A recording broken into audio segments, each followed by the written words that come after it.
दोस्तों नमस्कार, मेरा नाम है परवीन शर्मा और आप देख रहे हैं परवीन शर्मा एडवाइस चैनल। दोस्तों, बड़े दुख के साथ मुझे आज ये वीडियो बनानी पड़ रही है।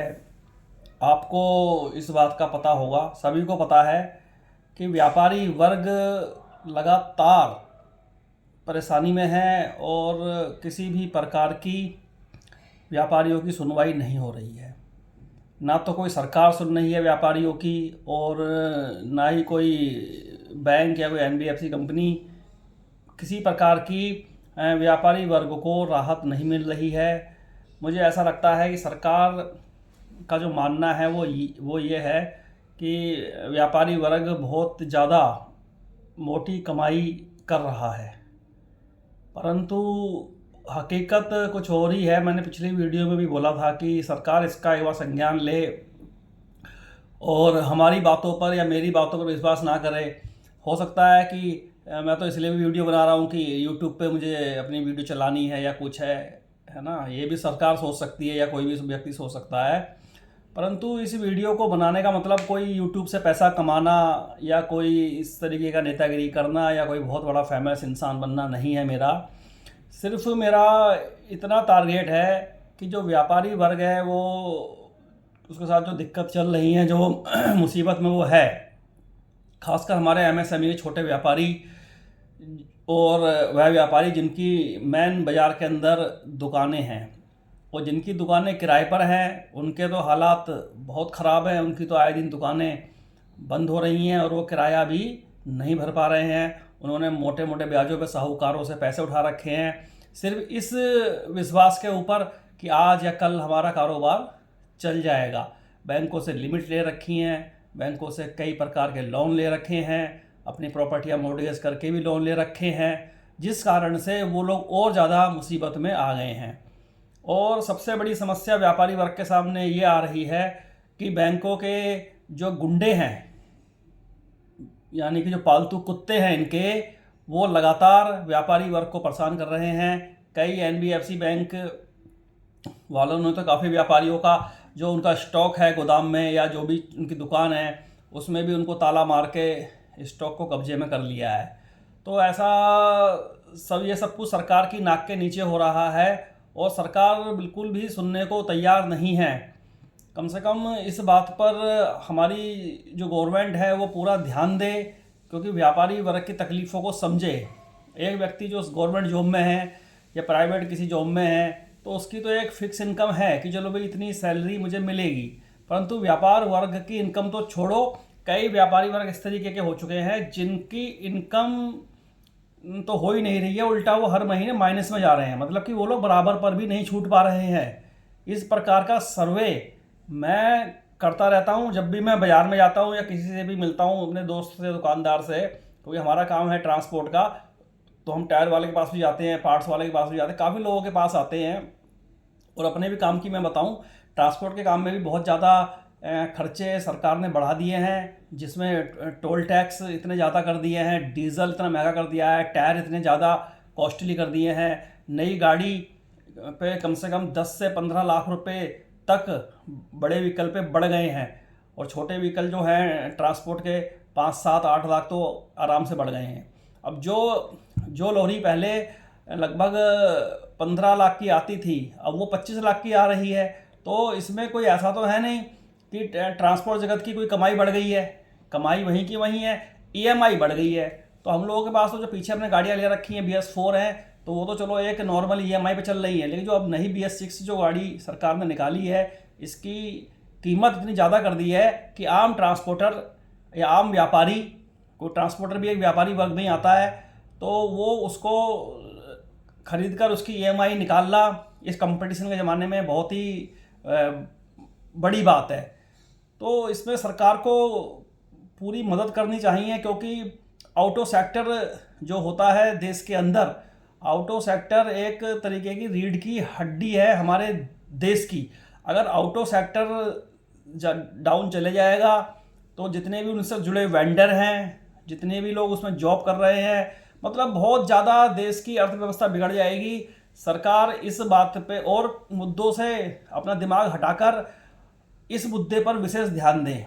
व्यापारी वर्ग वाले मुद्दे पर, चाहे वो व्यापार ट्रांसपोर्ट का हो, चाहे वो छोटा एमएसएमई का हो, या फिर बाज़ार के अंदर जो बहुत सारी एमएसएमई में रजिस्टर्ड दुकानें होती हैं, किसी की दुकान फ्रूट की है, किसी की कपड़े की है, किसी की तिरपाल लस्सी की है, किसी की टायर की है, हार्डवेयर की है, कॉस्मेटिक, बहुत सारी अनगिनत दुकानें हैं मार्केट के अंदर जिनका नाम लेते लेते मेरा मुंह थक जाओ। सभी दुकान सही से नहीं चल पा रही हैं।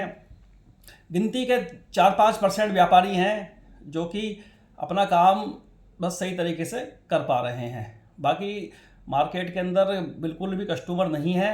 और इसके कई सारे रीज़न हैं, जैसे कि फूड की दुकानें हैं, खाने पीने के कुछ होटल्स हैं या कुछ ढाबे हैं, उनका थोड़ा बहुत काम चल रहा है क्योंकि खाने पीने की चीज़ें डेली यूज में होती हैं।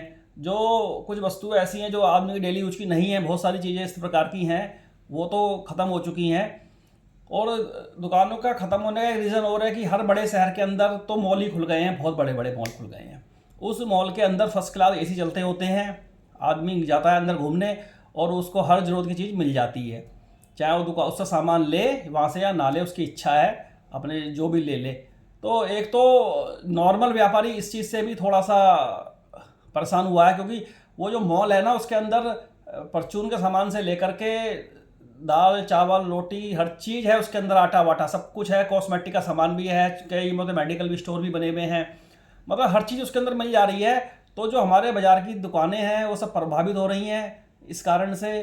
तो इसके लिए भी सरकार कुछ सोचे कि भाई ठीक है, एक पार्टिकुलर मॉल है, उसमें एक तरीके का सामान बेचो या कुछ भी है, ताकि और भी व्यापारी अपना घर चला सकें। और जो सबसे बड़ी एक दिक्कत आ रही है वो ऑनलाइन से संबंधित है, क्योंकि आजकल हर फ़ोन में ऐप है कि अमेज़ोन से ये सामान हमने मंगा लिया, फ्लिपकार्ट से मंगा लिया, तो आदमी नॉर्मल बैठे बैठे उसमें चेक करता है, टेस्ट करता है और उसको मंगा लेता है। परंतु मेरा ये कहना है आम लोगों से, अगर आप लोग इस तरीके से सामान ऑनलाइन मंगाएंगे तो हमारे जो व्यापारी भाई हैं जो बाज़ार में अपनी दुकानें खोले बैठे हैं, ये लोग बेचारे रोड पर आ जाएंगे और रोड पर ही आ ही चुके हैं। तो इनका सहयोग हम लोगों को थोड़ा करना है। ऐसा नहीं है कि ये थोड़ा सामान 200-400 रुपये महंगा भी देंगे तो हमारे पैसे कोई उसमें नहीं जाएंगे, एक तरीके से देश हित में ही जाएंगे, दान में ही जाएंगे। हम जो विदेशी कंपनियां हैं बड़ी बड़ी, इनसे हम लोग सामान मंगा रहे हैं, तो ये लोग विदेशी कंपनियां इसमें पनप रही हैं और हमारा आम व्यापारी मर रहा है। और ये देखिए आप, जोमेटो है, पिज़्ज़ा हट, कई सारी इस तरह की कंपनी है जो घर बैठे बैठे पिज़्ज़ा भी आ जा रहा है, मोमो भी आ जा रहे हैं, आप जो भी ऑर्डर कर दो वो आप घर बैठे बैठे आ जा रहा है। और आप लोगों को ये भी नहीं पता होता कि वो किस प्रकार से उस चीज़ को बना रहे हैं, और आप लोग बड़े चाव से खा जाते हो, तो अपनी सेहत के साथ भी आप खिलवाड़ करते हो ऐसा करके। तो दोस्तों दोबारा टॉपिक पर वापस आते हैं। सबसे ज़्यादा जो परेशान व्यापारी वर्ग को कर रहा है वो कर रहा है बैंक, एनबीएफसी कंपनी और इनके पालतू कुत्ते। ये कुत्ते इतने हरामी हो चुके हैं कि जिसका कोई हिसाब किताब नहीं है। इनको सिर्फ एक ही भाषा आती है, गलत बात करना और अपनी रिकवरी करना, और इनकी औकात 2 कौड़ी से ऊपर की नहीं है। ये मेरे सारे व्यापारी भाई सुन लें, आप लोग परेशान हो, ऊपर से सरकार आपकी मदद नहीं कर रही है और ऊपर से ये लोग आकर के और एक परेशानी बढ़ा देते हैं। तो आपको घबराने की जरा सी भी ज़रूरत नहीं है, और इनसे आप लोग पूरा मुकाबला कीजिए और बिल्कुल अपने अधिकारों को जानें। आपका कोई भी लीगल परेशानी आपके साथ अगर है, लीगल परेशानी में आप किसी भी बैंक की ईएमआई नहीं दे पा रहे हैं, बैंक का ओडी का ब्याज नहीं दे पा रहे हैं या कुछ नहीं कर पा रहे हैं, तो बिल्कुल ना घबराएं, तत्काल इन लोगों से संघर्ष करें और इन लोगों की भाषा में इनसे बात करें, और सारे व्यापारी वर्ग इकट्ठे हों, क्योंकि ये 1-2 लोगों से करने से या 1-2 वीडियो बनाने से कुछ नहीं होगा। जब तक कुछ लोग इसमें इकट्ठे होकर के विज्ञापन डीएम साहब को नहीं देंगे अपने अपने शहर के कि ये समस्याएं हैं, तो सरकार के पास खबर नहीं पहुंचेगी। और सरकार तो ये समझ रही है कि व्यापारी वर्ग का जो धंधा पानी है बहुत ही अच्छे तरीके से चल रहा है, हमारा देश बहुत बड़ा ग्रो कर रहा है, लेकिन ऐसा नहीं है, हकीकत कुछ और है। मैं पुनः सरकार से कहता हूँ वो हर शहर के अंदर, भारतवर्ष के खासकर शहरों के अंदर हर दुकान पर सर्वे करवा ले, 90% व्यापारी वर्ग परेशान निकलेगा। और इसका सबसे मेन कारण है ऑनलाइन का सामान का मंगाना। और दूसरा एक चीज़ और भी है कि जब से कोरोना गया है तब से लोगों ने अपने खर्चे भी लिमिट में कर दिए हैं, इस तरीके की आदत पड़ गई है, और ये सब व्यवस्थाएं कोरोना के बाद ही ज़्यादातर बिगड़ी हैं। तो इस बात को बैंक वाले भी समझ लें, उनके मैनेजर भी समझ लें, किसी व्यापारी वर्ग के व्यक्ति को फालतू में परेशान ना करें, उनकी मजबूरी को समझें और उनके लिए जो राहत बैंक से मिल सकती हो वो करें और उनको सुविधा जरूर दें, क्योंकि व्यापारी वर्ग है तो सब कुछ है। क्योंकि बैंकों से मोटे लोन व्यापारी वर्ग ही लेता है और उनकी ईएमआई टाइम से चुकाता है, तभी हमारे देश के बैंक चल रहे हैं। जो बैंकों में जितने भी बैंक हैं, इन सभी बैंकों में करोड़ों एम्प्लॉय काम कर रहे हैं। तो वो ये ना समझे कि हम जॉब कर रहे हैं, वो बैंक की जॉब नहीं कर रहे हैं, वो एक आम कस्टमर की जॉब कर रहे हैं, आम व्यापारी की जॉब कर रहे हैं, जो कि बैंकों में से जाके लोन लेता है, अकाउंट खुलवाता है, पैसे रखता है अपने और बैंकों को उस तरीके का इंटरेस्ट देता है, तो बैंक चल रहे हैं। तो जब तक आपकी ईएमआई समय से जाती है तब तक तो बैंक वाले आपसे बहुत खुश रहते हैं और बहुत ही वो रहते हैं। लेकिन अगर आप परेशानी में आ जाते हैं तो ये लोग आपके साथ बदतमीजी करते हैं और अपने रिकवरी जो इनके एजेंट हैं, जिनको मैं पालतू कुत्ता कहता हूं और वो वास्तव में पालतू कुत्ते हैं, खुजली वाले कुत्ते हैं, उससे ज़्यादा उनकी औकात नहीं है।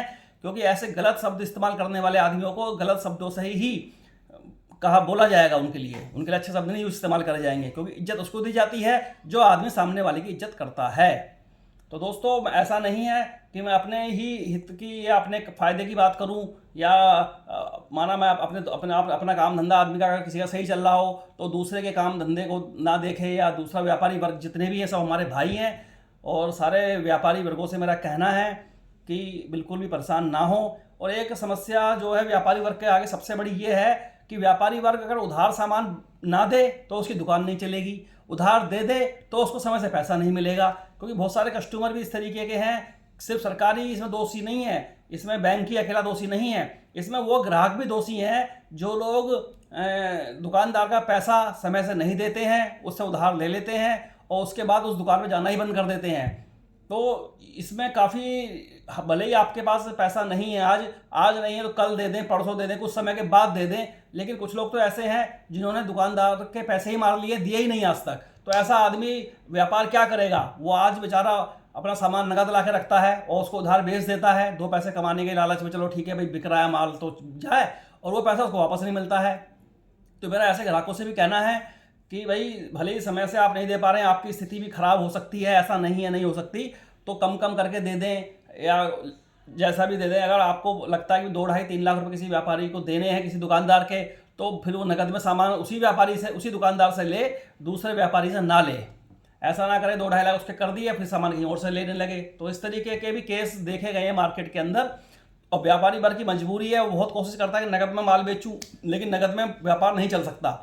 ये बात तो सत्यता है, इस बात को शायद सरकार भी जानती हो। सरकार को भले जीएसटी नगद मिलती होगी, या सरकार को पेट्रोल से जो पेट्रोल पंप पे तेल डलता है या डीजल डलता है, जो भी डलता है उनको नगद जीएसटी मिलती है, नगद पैसा मिलता है, परंतु व्यापारी वर्ग को नगद पैसा उसके कारोबार में नहीं मिलता है और बहुत बहुत लंबे समय तक उसको पैसा नहीं मिलता है। उसकी इस चक्कर में भी अपनी ईएमआई बाउंस हो जाती है कई बार कि भाई वहाँ से पैसा आना था नहीं आया।